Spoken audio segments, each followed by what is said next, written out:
परमात्मा ने कहा आप भगवान विष्णु जी की पूजा करके कहाँ जाओगे? कि स्वर्ग जाऊँगा, विष्णु जी के लोक में जाऊँगा, वहाँ बहुत सुंदर स्वर्ग बना हुआ है, वहाँ ठाठ से रहूँगा, वहाँ मुझे सुंदर शरीर मिलेगा, वहाँ देवताओं जैसा शरीर मिलेगा, वहाँ सब सुविधाएं हैं, ठाठम ठाठ है।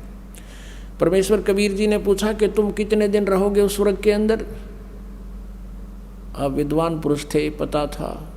स्वामी जी कहने लगे रामानंद जी कि जब तक मेरे पुण्य रहेंगे। पुण्य क्षीण होने के बाद कहाँ जाओगे स्वामी जी?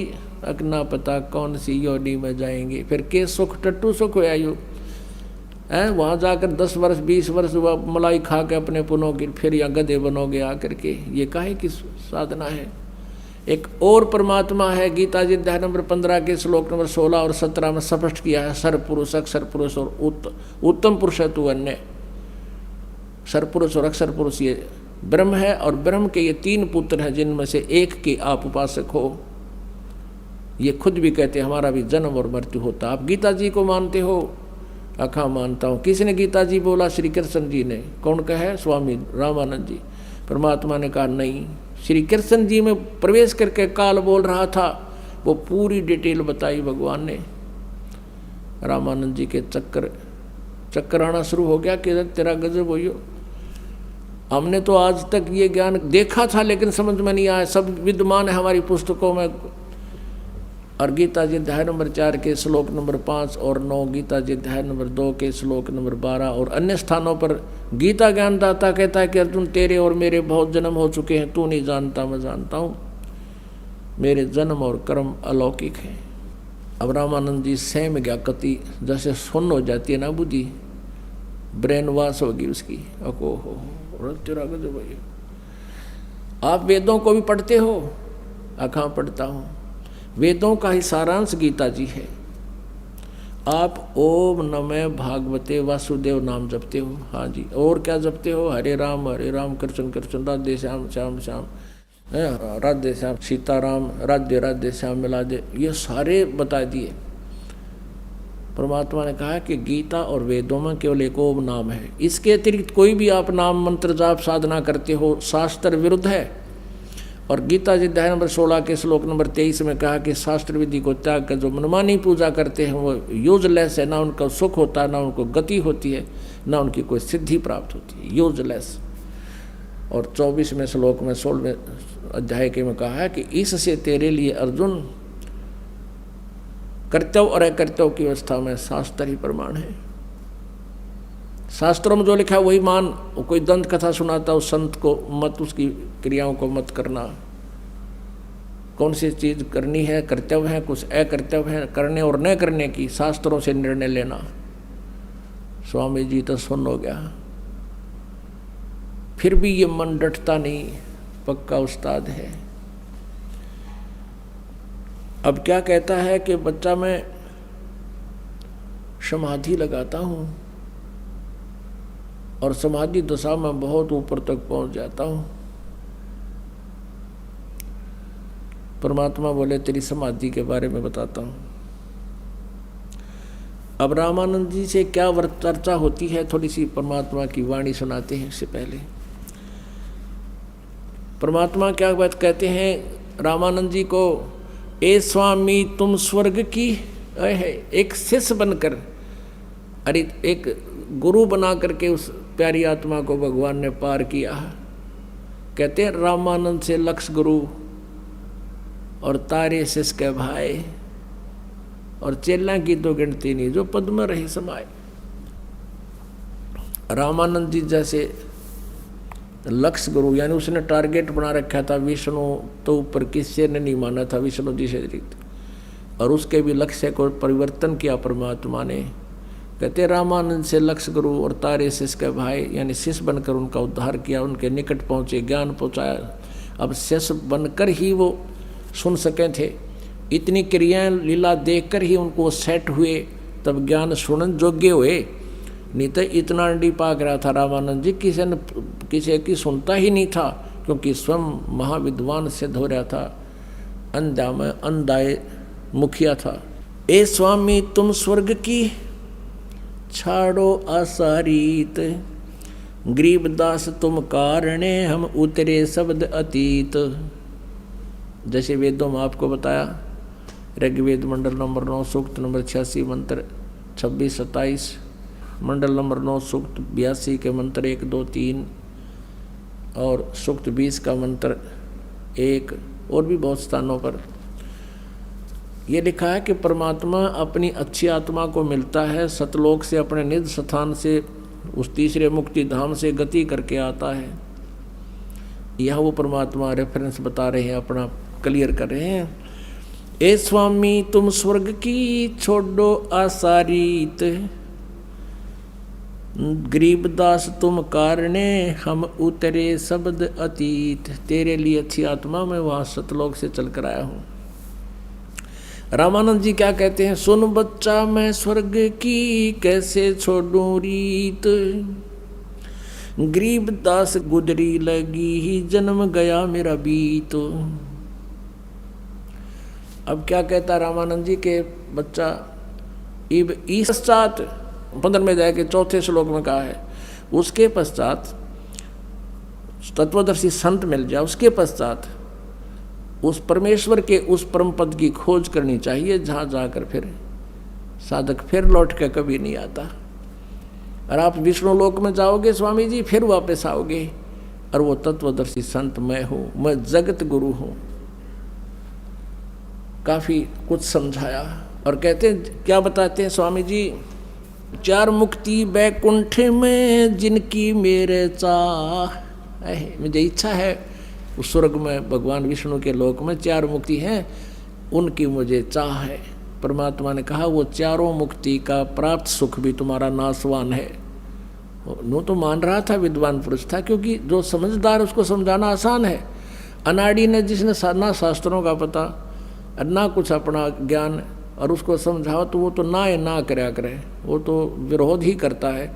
लेकिन ये पुण्यात्मा शास्त्र वेद थे और जो भी स्वामी परमात्मा बताओ थे वो सारी मान्य थे, क्योंकि मालिक की सारी वचन ही सच्चे थे।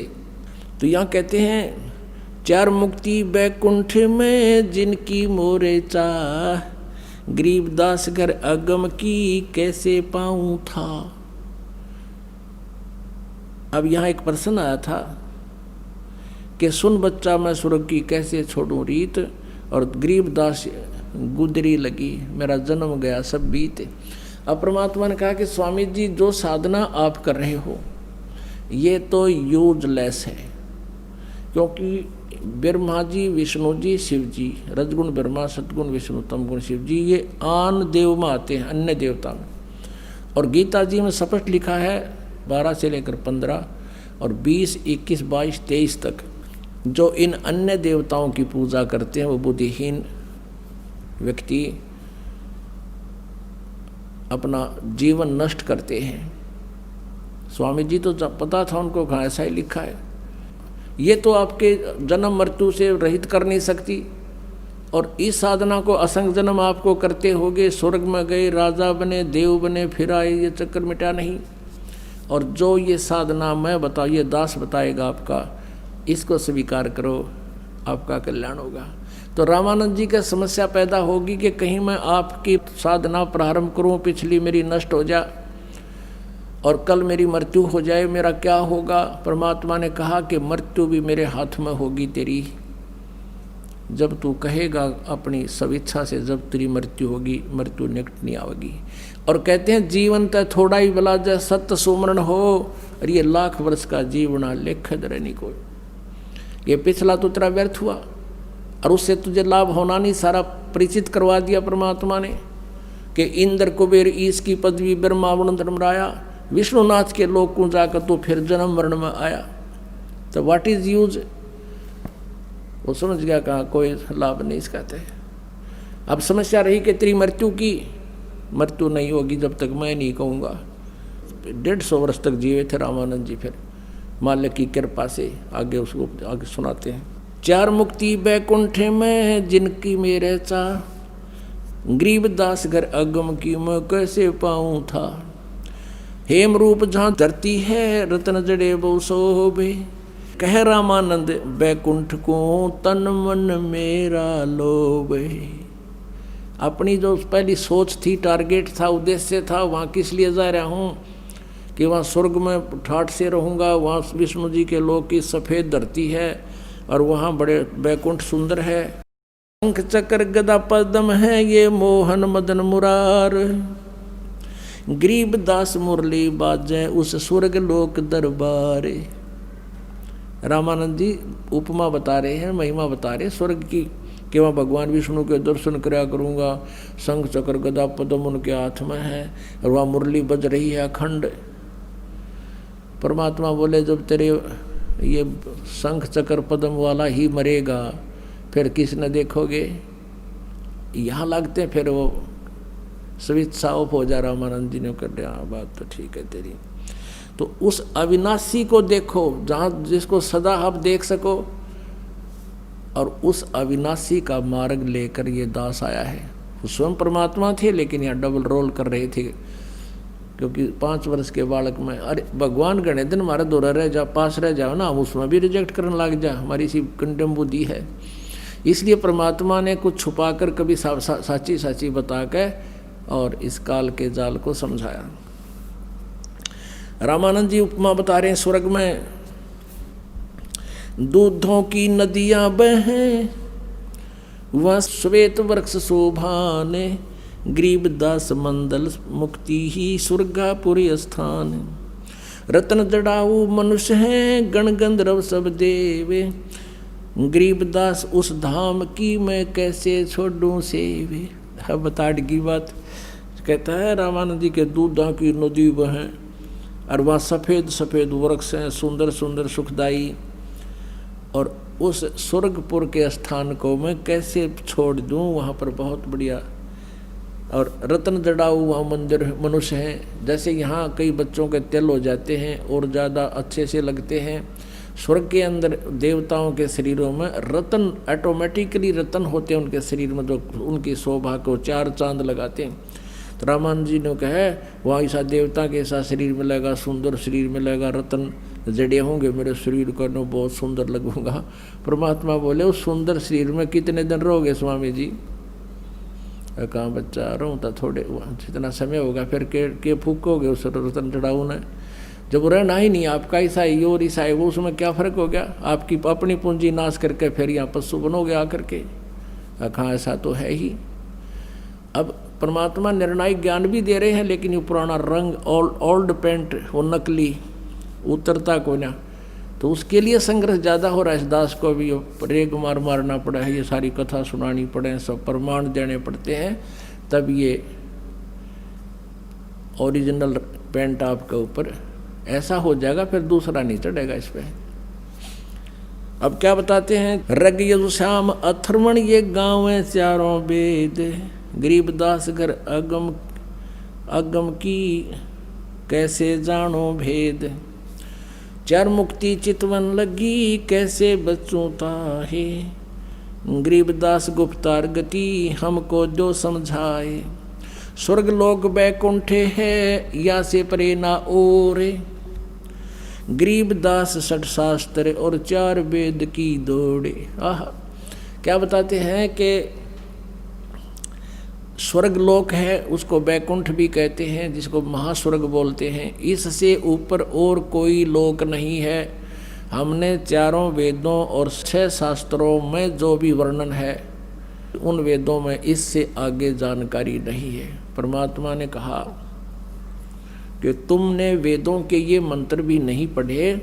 वेद कहते हैं उस परमात्मा की वास्तविक स्थिति को तत्वदर्शी संत बताते हैं। गीता जी अध्याय नंबर 4 के श्लोक नंबर 34 में, क्या ये भी आपने नहीं पढ़ा स्वामी जी, कि उसमें बताया कि उस परमात्मा की स्थिति को तत्वदर्शी संत बताएगा। तो इससे सिद्ध है कि जिन वेदों को तुमने पढ़ा उनको समझा ठीक नहीं, और ठीक ना समझने से उसका निष्कर्ष गलत निकाला हुआ है। आप जी वेदों को घोट रखा आपने वेदों को समझा नहीं।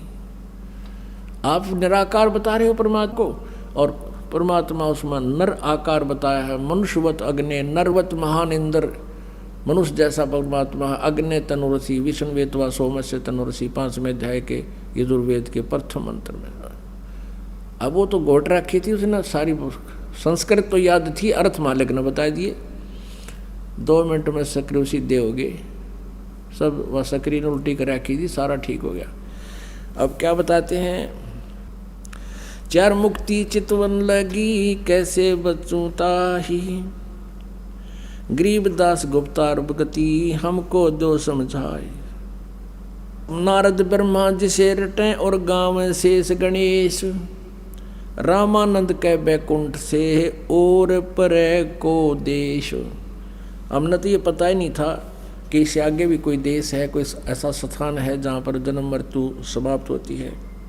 88 जिसे जपे और 33 से वे, गरीबदास जासे परे और कौन है देव। जिस भगवान की पूजा 88,000 ऋषि 33 करोड़ देवता करते हैं, उससे आगे और कौन भगवान है हमें पता नहीं। परमात्मा कहते हैं सुर नर मुनि जन 33 करोड़ी, ये बंदे सभी काल की डोरी। ये तो काल की पूजा कर रहे हैं सभी। अब क्या बताते हैं, सुध स्वामी निज मूल गति कै समझाऊं तो है, गरीबदास इस भगवान को ये राख्या जगत समोहे। इस काल भगवान ने सबको सम्मोहित कर रखा तुम्हारे को। ये झूठे लालच दे के ये तेरा बेटा, ये तेरी बेटी, ये तेरी कार, ये तेरी कोठी, और कल मृत्यु कर देता है। कहता चल आगे, यहाँ तेरा कुछ नहीं, सब मेरा ही है। तेरे को मूर्ख बनाने के लिए इस काल ने ऐसा कर रखा है, तुम्हारे को सम्मोहित कर रखा है। 3 लोक के जीव सब विषय वासना भरमाए। कबीर जी कह रहे हैं, गरीबदास हमको जपे तिसको धाम दिखाए। परमात्मा कहते हैं 3 लोक के जीव सब विषय वासनाओं भरमा रखे हो। तेरे अंदर वासना है, तेरी इच्छा है कि मैं स्वर्ग में जाऊंगा, देवता बनूंगा, ठाठ करूंगा, और फिर मृत्यु होगी, वह याद कोई ना, फिर गधा बनेगा। और कहते हैं उस लोक को, उस स्थान को, उस भगवान को मैं दिखा सकता हूं जो हमारा जाप करें। गरीबदास हमको जपें, कबीर साहब कह रहे हैं जो हमारा भजन करेंगे, तिसको धाम दिखाएं, उसको वो धाम दिखा देंगे जहां पर जाने के बाद फिर लौट कर कभी नहीं आना होता। जो देखेगा धाम को सो जानत है मुझे, जो मेरे को वहां देख लेगा सतलोक में, वो मुझे मान लेगा I am God, Kabir is God. Garibdas तो से कहूँ सुन गायत्री गुज, कि ये एक सार बता देता हूँ स्वामी जी, मैं कितनी बात बता दूँ तेरे ताई, और आपका कति यकीन नहीं हो कि मैं भगवान हूँ। आप मुझे मेरे उस धाम ने देख लोगे सतलोक ने, तब मुझे मान जाओगे आई एम गॉड। क्योंकि आपने भगवान की डेफिनेशन ही उलट समझ रखी है, इस काल ने आपको विपरीत परिभाषा बता रखी। फिर क्या बताते हैं, कृष्ण विष्णु भगवान को ये जड़ाए हैं जीवे, गरीबदास त्रिलोक में ये काल कर्म शिरसी। तेरे इस कृष्ण विष्णु भगवान ने ये सब जीवों को यहाँ सतिथि बना रखी है। सतिथि क्या कहें, एक दूसरे मोह ममता पैदा करके यहाँ फंसा रहे हैं आपको। गीता जी अध्याय नंबर 14 के श्लोक नंबर 1 से लेकर 5 में यह स्पष्ट किया है काल ने। 3 से लेकर 5 में कहा कि प्रकृति मेरी पत्नी है दुर्गा, और मैं इसके पेट में बीज स्थापित करता हूँ, इससे सब जीवों की उत्पत्ति होती है। और ये तीनों गुण, रजगुण ब्रह्मा, सद्गुण विष्णु, तमगुण शिव जी, इन सभी जीव आत्माओं को कर्म आधार पर यहाँ शरीर में फंसा कर रखते। अब कबीर जी बता रहे हैं, गरीबदास चित्रण कर रहे हैं कि कृष्ण विष्णु भगवान को ये जड़ाए हैं जीवे, गरीबदास त्रिलोक में ये काल कर्म और सीवे। पौमी धरणी आकाश थंब ये चलसी चंद्र सूर्य, चंद्रमा और सूरज भी नाश होगा। गरीबदास रजबीरज की फिर कहाँ रहेगी धूरे, तारायण त्रिलोक सब ये चलसी इंद्र कुबेरे। गरीबदास सब जात हैं तेरे स्वर्ग पतालु सुमेर, सुमेरु जिस पे देवताओं की नगरी है, कहते वह विनाश होगा। 4 मुक्ति बैकुंठ बटे फना हुई कई बारे, फना माने नाश हुई। ये तुम्हारे बैकुंठ 4 मुक्ति था शंकर कितनी बार नष्ट हो ली। गरीबदास सतलोक को ना जाने संसारे, वो सतलोक को ये संसार नहीं जानता। कहो स्वामी कित रहोगे जब 14 भवन बिहंड, इन 14 भवन का नाश होगा जब कहाँ रहोगे।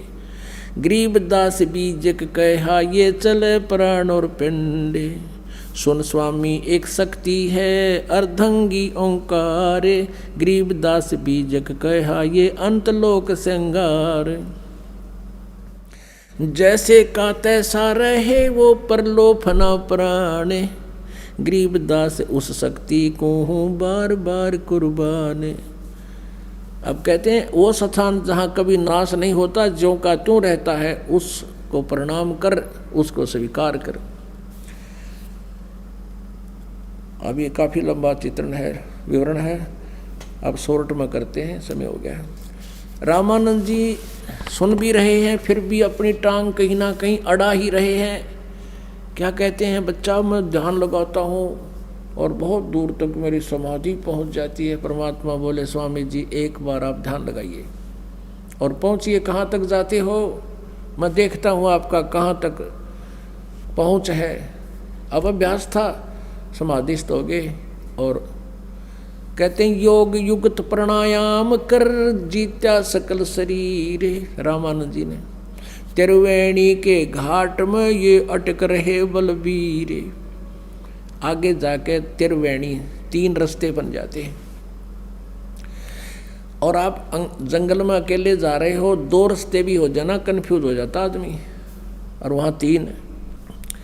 अब वहाँ खड़ा हो गया, इससे आगे नहीं जा सकते जब तक मृत्यु नहीं होगी। त्रिवेणी तक पहुँच सकते हैं। ये परमात्मा साथ दिखाई दिए वो 5 वर्ष के बालक रूप में जो सामने खड़े थे, और कहा स्वामी, जैसे स्वप्न में बात हो, कहा स्वामी जी आपका रास्ता ये है, लेकिन अभी आप नहीं जा सकते, आपकी मृत्यु होगी, उसके उपरांत इस रास्ते से जाओगे लेफ्ट वाले को। और ये जो सामने वाला रास्ता है ये ब्रह्मरंध्र को जाता है, ये ऊपर काल के ब्रह्मलोक में, ब्रह्मलोक को पार करके उसमें आगे जाता है। और ये लेफ्ट वाला है, ये इधर ऋषियों की उन सुमेरु पर्वत की साइड में जाता है। आपकी साधना भगवान विष्णु वाली है, आप इस सुरंग में जाओगे, ये गुफा है एक आगे सीधी, आगे इस गुफा के अंदर सभी नगर इनके ऑफिस बने हुए। सबसे पहले धर्मराज का लोक होगा, न्यायाधीश का, वो आपका निर्णय करेगा कितने पुण्य हैं कितने पाप हैं, कहाँ की साधना है, किस लोक में तो उद्देश्य था तेरा, तो आप फिर आगे चले जाओगे वहाँ अपना अकाउंट करा के। फिर आप जाओगे एकदम नीचे विष्णु जी के लोक में जाओगे और फिर वो वाल बंद हो जाएगा आपका, वापस नहीं आ सकते। वहाँ जैसे भी आपके कर्म होंगे वहाँ विष्णु लोक में रहोगे, समय जितना आपका पुण्य का रहेगा वहाँ तक रहोगे, फिर उसके बाद 84 लाख होंगे वहाँ। और देखो ये सामने का रास्ता आप अपने मंत्र से खोल के देखो, ब्रह्मरंध्र का सामने का ये रास्ता, ये गेट तुम्हारे से नहीं खुलेगा वाल। रामानंद जी ने सारे मंत्र बोल लिए, हरे कृष्ण हरे राम सीता सीता राधे श्याम और ओम रोम ओम भगवते वासुदेव नमः। वो सामने का रास्ता नहीं खुला ब्रह्मरंध्र वाला, तो परमात्मा ने कहा मैं खोल के दिखाऊं, मेरे पास वो मंत्र है जिससे ये रास्ता खुल सकता है। परमात्मा ने सतनाम जाप किया, अंदर ही अंदर बताया नहीं उसको, और सुमन करते ही वो एकदम कपाट खुल गए। रामानंद जी की आत्मा को लेकर ऊपर गई, वहाँ दिखा कि ये हो निराकार, ये काल तुमको निराकार बताते हो, जिसको ये बैठा है ये ब्रह्म 1 लाख मानव श्रीधारी प्राणियों का ये निताहार करता है, ये तुम्हारा भगवान है। ये कभी शिव रूप धारण कर लेता है, कभी अपने पुत्र विष्णु का रूप धारण कर लेता है, कभी अपने पुत्र ब्रह्मा जी का रूप धारण करके दुनिया को भ्रमित करता है, और तुम इन्हीं को प्रभु मान रहे हो। फिर परमात्मा वहाँ से लेकर सतलोक में पहुँचे उस आत्मा को, रामानंद जी वाली आत्मा को। वहाँ सतलोक में जाकर के परमात्मा का दूसरा स्वरूप एक बहुत बड़े गुम्मट, एक बहुत बड़े स्तूप के अंदर, गुम्बज के अंदर, और बीच में सिंहासन मालिक का बहुत बड़ा गुम्बज है, बहुत बड़ा, और उसके बीच में परमात्मा एक सिंहासन पर विराजमान है, सिर पे मुकुट है। और परमात्मा कबीर जी जो 5 वर्ष के बालक में गए थे, वहाँ से एक चंवर रखा था, चंवर उठा चौर करने लगे अपने ही दूसरे रूप पर। अब रामानंद जी ने सोचा कि ये है वो परम अक्षर ब्रह्म, अविनाशी परमात्मा उत्तम पुरुष है तू अन्य, ये है वो उत्तम पुरुष है तू अन्य। लेकिन ये कबीर तो यहाँ का कोई देवगण होगा, यहाँ का नौकर सेवक होगा। ये सोच ही रहे थे स्वामी जी। इतने में वो तेजो में शरीर खड़ा हुआ और कबीर परमेश्वर 5 वर्ष के बालक वो सिंहासन पर विराजमान हो गए। खड़ा होकर के चंवर लेकर के कबीर 5 वर्ष के बालक पर सिंहासन पर बैठे पर चंवर करने लगे। अब रामानंद जी ने सोचा कि ये परमात्मा और इस 5 वर्ष के बालक पर चंवर कर रहा, बात समझ में नहीं आई। इतने में वो तेजो में शरीर जो खड़ा था, जिसके एक रोमकूप में करोड़ सूर्य मिला दे करोड़ चंद्रमा, इतनी रोशनी है सतपुरुष की, वो रूप कबीर जी के 5 वर्ष वाले बालक के शरीर में समा गया, वहाँ अदृश्य हो गया, उसके अंदर प्रवेश करके। और असंग ब्रह्मांड के कंट्रोलर के सिंहासन पर वो परमात्मा कबीर जी विराजमान है 5 वर्ष के बालक के। ओहो, अब रामानंद जी ने सारी बात समझ में आ गई कि यो तो परमात्मा पूर्ण ब्रह्म है, परम अक्षर ब्रह्म स्वयं है, ये दानक रूप में, कबीर दुल्हा रूप में। ओए होए, देख मेरे किसे भाग फूट गए, मैं भगवान से विवाद करता रहा।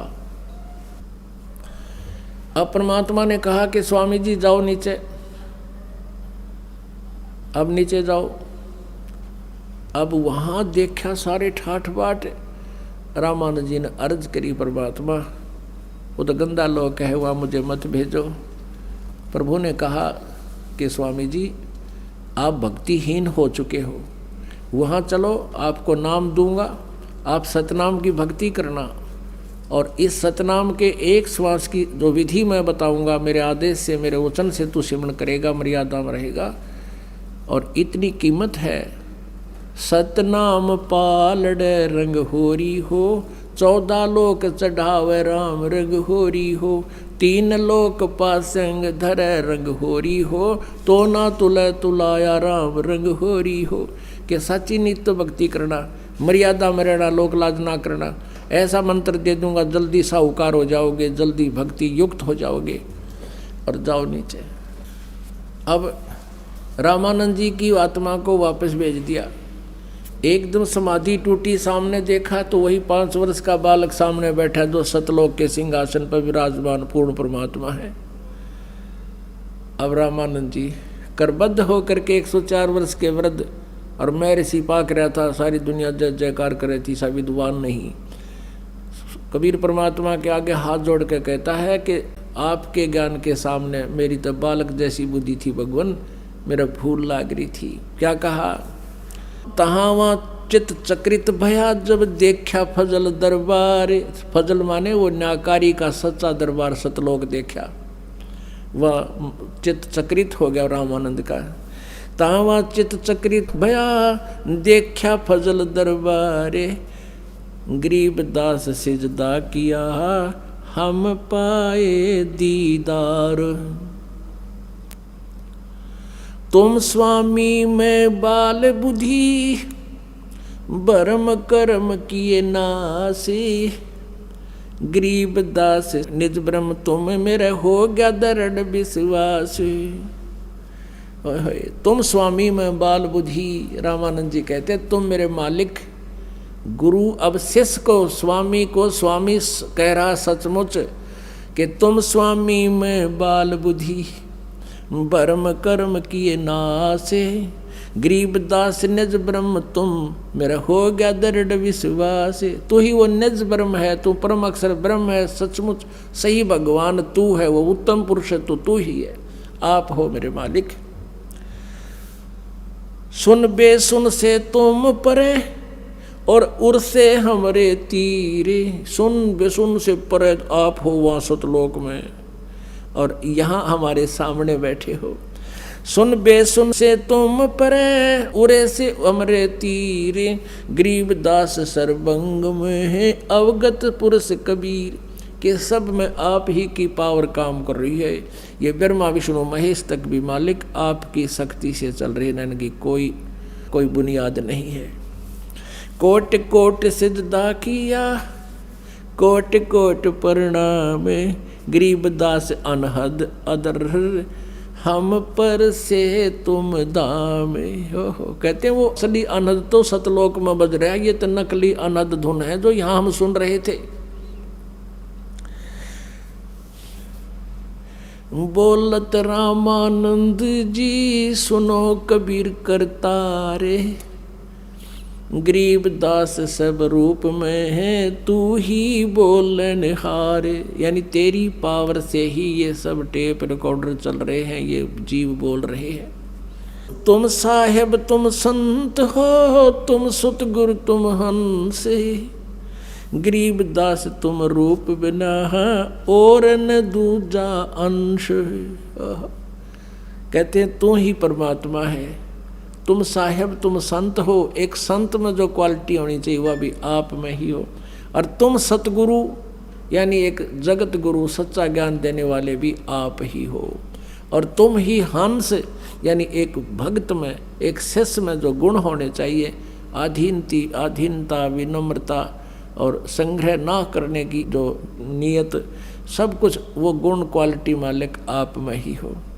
तुम साहेब तुम संत हो, तुम सतगुरु तुम हंस, गरीब दास तेरे रूप बिना और न दूजा अंश।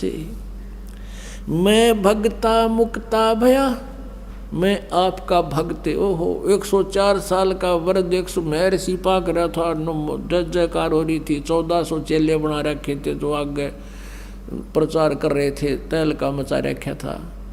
आज उस पुण्य आत्मा पर मेहर होगी दाता कि वो काल के जाल में फंसा पड़ा था, अपनी भक्ति भी गलत थी और भी काल का दूत बन करके सबको भ्रमित कर रहा था, वो पाप का भागी बन रहा था।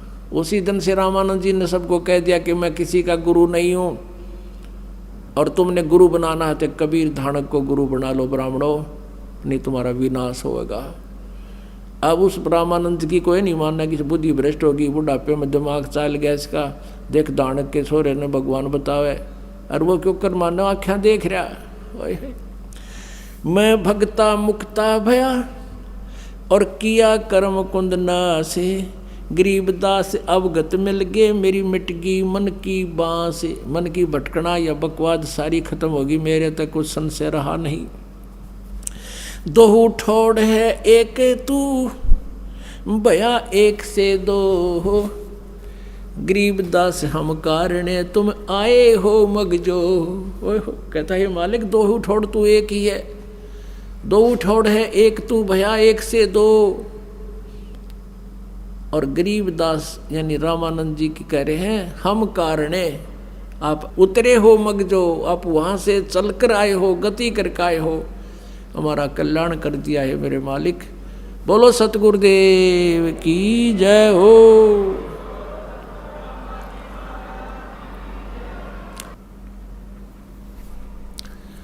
परमपिता परमात्मा पूर्ण ब्रह्म सारी सृष्टि के रचनहार कुल मालिक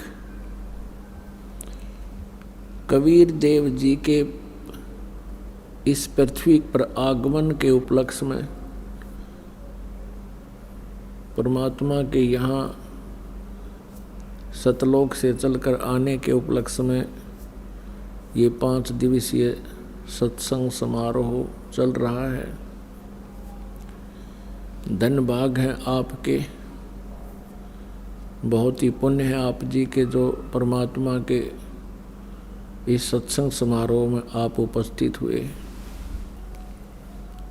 आप जी को सत्यनारायण कथा सुनने को मिलेगी। आप जी को महसूस होगा कि हम किस लिए जी रहे थे, हमने जीने का टारगेट क्या बना रखा था और हमने जीने का उद्देश्य बनाना क्या चाहिए था। सत्संग में आने से जीव को ज्ञान होता है। सत्संग के अभाव से ये प्राणी अपना अनमोल मनुष्य जीवन नष्ट कर जाता है। स्वयं परमेश्वर कबीर देव जी ने, उस पूर्ण ब्रह्म ने, परम अक्षर ब्रह्म ने आकर के अपने द्वारा रची हुई सृष्टि का यथार्थ ज्ञान दिया। उसी परमेश्वर के इस तत्व ज्ञान से हमें पता चला कि हम काल के जाल में फंसे हुए हैं। हमारे मारने और यहाँ जन्म देने के पीछे किसका हाथ है, ये सब जानकारी आप जी को इस परमात्मा के तत्व ज्ञान से ही प्राप्त हुई है, होगी।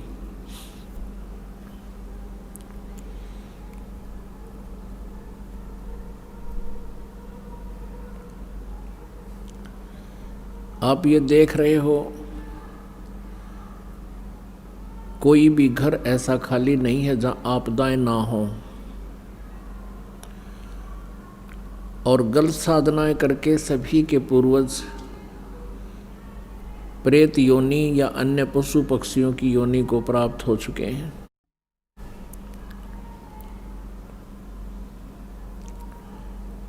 इसके पीछे इसका कारण जो है ये अज्ञान है, नकली गुरु हैं, तत्व ज्ञानहीन ये संत हैं जिन्होंने परमात्मा को पहचाना नहीं, समझा नहीं, सदग्रंथों को भी ठीक से नहीं जाना। ये जितने भी गुरु पद पर विराजमान हैं ये आध्यात्मिक टीचर हैं, आध्यात्मिक अध्यापक हैं, और अध्यात्म का ये जितने भी सदग्रंथ है ये एक सिलेबस है। पवित्र चारों वेद, पवित्र श्रीमद् भगवत गीता, पवित्र 18 पुराण, पवित्र कुरान शरीफ, पवित्र गुरु ग्रंथ साहिब, पवित्र बाइबल, इन सदग्रंथों को भी प्रत्येक धर्म के जो टीचर अब वर्तमान के हैं ये बिल्कुल ही नहीं समझ सके, और जिन महापुरुषों ने इन ग्रंथों की रचना की उनके बाद भी इनको समझने वालों का अभाव ही रहा। आज सुबह के सत्संग में आप जी सुन रहे थे कि एक महर्षि रामानंद जी, जिनका बोलबाला था, जो सुप्रसिद्ध थे कि चारों वेदों के मर्मज्ञ ज्ञाता हैं, पुराणों के मर्मज्ञ ज्ञाता हैं, श्रीमद् भगवत गीता का सारांश वही बता सकते हैं। पूरे भारतवर्ष में सुप्रसिद्ध थे, 1400 शिष्य बना रखे थे जो आगे उनके द्वारा निकाले सदग्रंथों के निष्कर्ष के आधार से उनके ही शिष्य प्रचार किया करते थे। जब परमात्मा के यथार्थ ज्ञान से वो परिचित हुए, परमेश्वर कबीर देव जी ने उनको यथार्थ ज्ञान समझाया और अपने सतलोक के दर्शन कराए, और वहाँ अपनी समर्थता से, सामर्थ्य से परिचित कराया। उसके बाद स्वामी रामानंद जी ने कहा था कि तुम स्वामी में बाल बुद्धि और कर्म भरम कियो नाश, गरीब दास निज ब्रह्म तुम, मेरा हो गया दृढ़ विश्वास। तब उस 104 साल के वृद्ध ने ये कहा था कि मेरा ज्ञान तो ऐसा है जैसे बालक का होया करे, मेरा टारगेट केवल स्वर्ग जाने का था, उद्देश्य स्वर्ग जाने का था, और विष्णु जी को मैं सुप्रीम पावर मानता था। आपके यथार्थ ज्ञान से, आपके तत्व ज्ञान से अब मेरी आंखें खुल गई। परमात्मा के दर्शन होने के उपरांत स्वामी रामानंद जी ने अपने उन 1400 शिष्यों को बुलाया, उनसे कह दिया था कि आज के बाद मैं तुम्हारा गुरु नहीं हूँ, मुझे कोई ज्ञान नहीं सदग्रंथों का, मैं अपना जीवन, अपना उद्देश्य, अपनी भक्ति विधि अब परिवर्तित कर रहा हूँ, चेंज कर रहा हूँ, और आप जी से भी प्रार्थना करता हूँ कि आप भी इसका गहनता से विचार करके, और ये स्वयं परमेश्वर आए हुए हैं कबीर जी, इनसे ज्ञान ग्रहण करो, दीक्षा ले लो। लेकिन ये महिमा की भूख पुण्यात्माओं, जो भी अच्छी आत्माएं हैं ये भगवान के लिए निकलती हैं, परमात्मा के लिए तड़फते हैं। इनको फिर ऐसे गुरु मिलते रहे जिनके पास कोई ज्ञान था नहीं, और फिर उनको वो आगे अपना जो है सबॉर्डिनेट बना देते रहे। सबॉर्डिनेट बनाने के बाद फिर वो आगे फिर अपने अपने शिष्य अलग से बना लेते हैं। वो प्रभुता की चाह उनसे छूटी नहीं। और रामानंद वो ब्राह्मण थे और ब्राह्मण वाला कर्म उन्होंने किया। ब्राह्मण सोए जो ब्रह्म पहचाने हैं। उसके बाद रामानंद जी का विरोध करने लग गए वो ब्राह्मण, और 1400 ऋषि भी उनसे विमुख हो गए, उनके शिष्य भी। परमात्मा कबीर जी कहते हैं, राज्य तजना सहज है, सहज त्रिया का ने, मान बढ़ाई ईर्षा दुर्लभ तजना ये।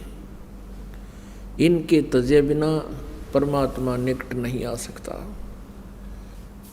अब रामानंद जी ने ये शब्द कहे कि तुम स्वामी मैं बाल बुद्धि, आप मेरे गुरु जी, मैं आपका बच्चा, मुझे स्वीकार करो। तब परमेश्वर ने कहा कबीर जी ने कि स्वामी जी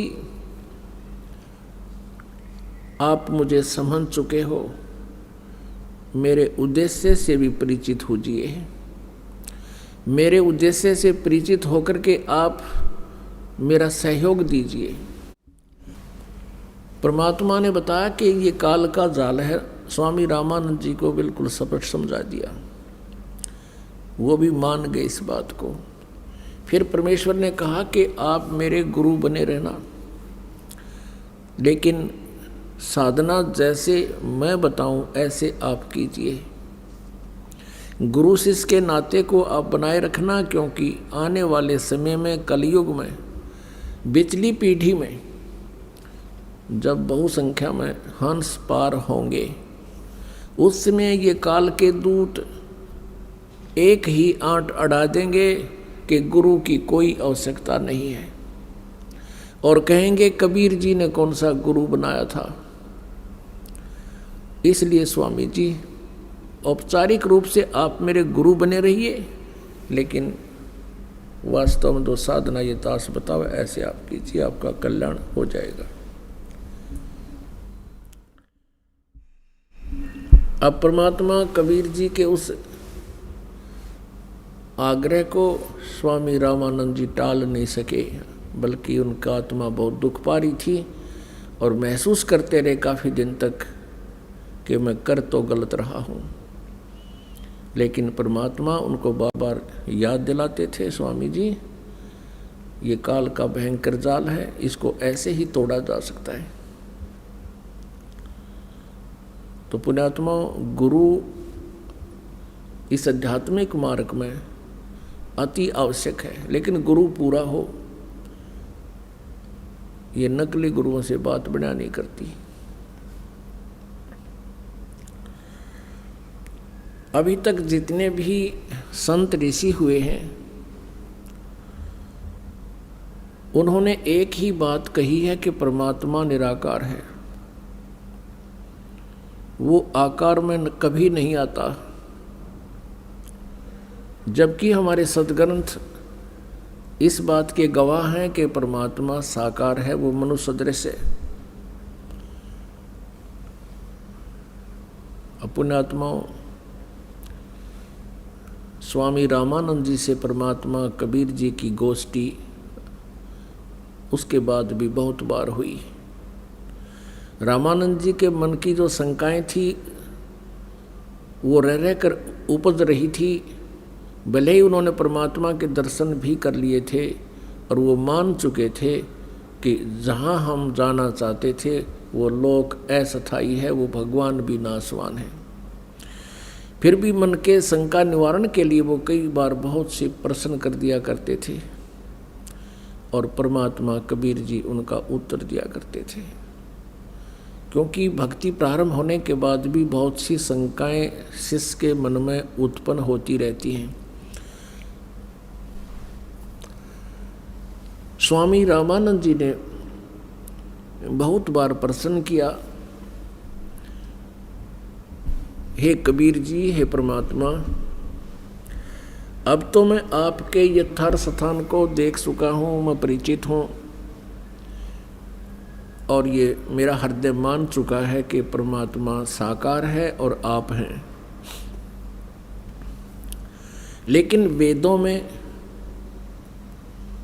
तो परमात्मा को निराकार बताया गया है, इसलिए हम भ्रमित थे। अब कबीर परमेश्वर जी ने कहा कि स्वामी जी, आज तक इन वेदों को किसी ने समझा ही नहीं। वेदों में परमात्मा साकार है। आप फिर से पढ़िए। अब रामानंद जी के वैसे तो सारे श्लोक याद थे,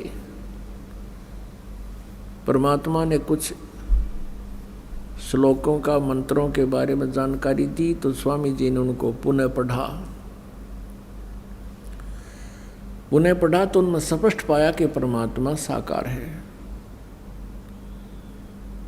अब यहाँ परमात्मा कबीर जी कहा करते थे, गुरु बिन वेद पढ़े जो प्राणी, समझे न सार रहे अज्ञानी। गुरु बिन काहुन पाया ज्ञाना, जो थो था भूस छेड़े किसाना। वेद पढ़े पर वेद न जाने, ये बाचे पुराण 18। जड़ को अंधा पत्ते खुआवे, ये भूल गे सिरजनहारा।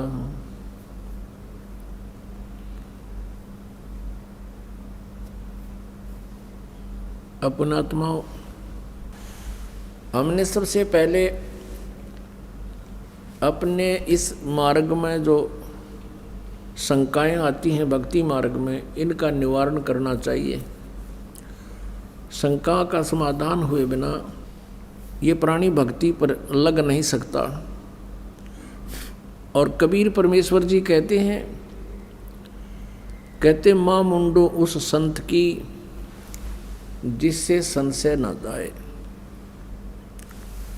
वो संत योग्य नहीं है जिससे शंका का समाधान ना हो।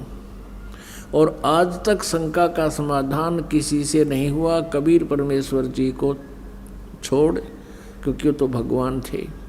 और उन्होंने जो शंका का समाधान किया वो अन्य समाज ने स्वीकार नहीं किया। तो परमात्मा को समझने के लिए कबीर परमेश्वर जी ने स्वामी रामानंद जी को सृष्टि रचना सुनाई। अब यदि ये सृष्टि रचना स्वामी जी को पहले सुनाते परमात्मा, तो वह तो फिर अपने आप को बहुत विद्वान समझते थे और इस परमात्मा की सृष्टि रचना को, यानी इस कथा को, वो मात्र एक बनावटी कहानी समझते हैं। अब स्वामी रामानंद जी परमात्मा को सतलोक में देख चुके थे, तब परमेश्वर ने उनको सृष्टि रचना का ज्ञान दिया, जैसे धर्मदास जी को दिया अपनी प्यारी आत्मा को। ऐसे ही ज्ञान परमात्मा ने प्रत्येक उस पुण्यात्मा को दिया जिससे वो आकर विशेष रूप से मिले। वैसे तो परमेश्वर के 64 लाख शिष्य थे। उस समय जब परमात्मा कबीर जी सन 1398 में प्रकट हुए, सन 1518 में 120 वर्ष रह करके एक सहशरीर चले गए। वो 64 लाख का जो समूह था वो परमात्मा को पहचान नहीं सका। वो 64 लाख केवल इसी आधार से शिष्य बने थे, वो महादुखी थे और फिर सुखी हो गए। परमात्मा के पास आते ही, कबीर जी के पास आते ही उनके सैकड़ों सुख उनको प्राप्त होने शुरू हो गए। उनकी बहुत सी आपदाएं केवल दर्शन मात्र से, कुछ आशीर्वाद से, और फिर परमात्मा उनको भक्ति की विधि बताते थे। उस भक्ति से उनके संकट निवारण होने लगे, जिस कारण से वो 64 लाख शिष्य हो गए। और 64 लाख को बहुत लाभ हुआ, भक्ति भी उन्होंने मिली और संसारिक सुख तो गिनती ही नहीं थी। लेकिन कुछ एक हंस थे, जैसे आदरणीय धर्मदास साहिब जी, आदरणीय नानक साहिब जी, आदरणीय मुल्कदास साहिब जी, आदरणीय गरीबदास साहिब जी, आदरणीय दादू दास साहिब जी, आदरणीय घीसा दास साहिब जी, ये वो पुण्य आत्मा थी, ये वो श्रेष्ठ आत्मा थी जिनको परमात्मा विशेष रूप से आकर मिले। और ऐसी आत्माओं को वो प्रत्येक युग में मिलते हैं, ऐसा विधान है विधि का। उसी आधार से अपने स्वभाववश वो परमात्मा इन पुण्यात्माओं को मिले और उनको मिलकर के अपने यथार्थ ज्ञान की जानकारी दी। और उन महापुरुषों ने फिर ढोल के डंके पर उस परमेश्वर की महिमा का आगे गुणगान किया। और जो वो 64 लाख शिष्य थे वो विद्वान नहीं थे, वो भक्तिहीन प्राणी थे, उनको केवल संसारिक सुख की चाह थी। तो परमात्मा ने सोचा था कि ये इस लालच में ही कुछ भक्ति की साधना भी कर जाएंगे। मालिक को पता था कि पार नहीं हो सकते जब तक हमारी इस यथार्थ ज्ञान को और इस विधि को समझ नहीं लेते और यहाँ से हृदय नहीं हटेगा। लेकिन परमात्मा बड़े दयालु हैं, उनका एक प्रोसीजर अलग है जिसको जो जीव नहीं समझ सकता। 600 वर्ष पहले कबीर जी के 64 लाख से हुए थे।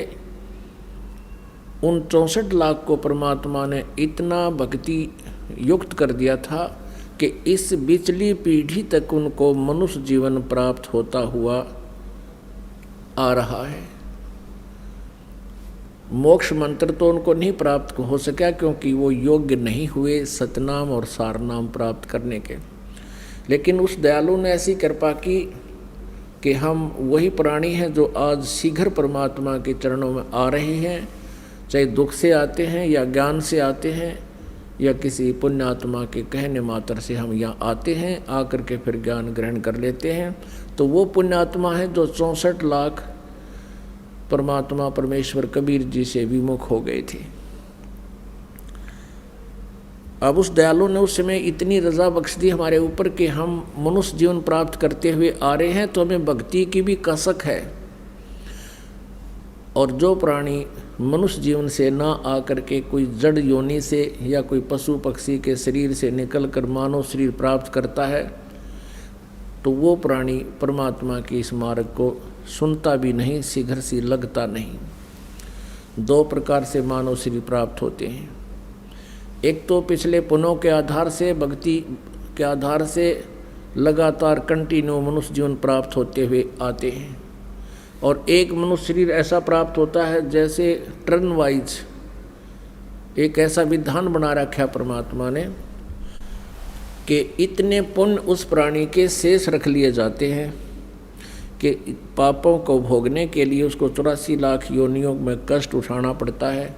वो 84 लाख योनियों में कष्ट उठाता हुआ फिर पुनः एक टर्न वाइज नंबर मिलता है, उसको टर्न वाइज एक मानव शरीर अवश्य प्राप्त होता है।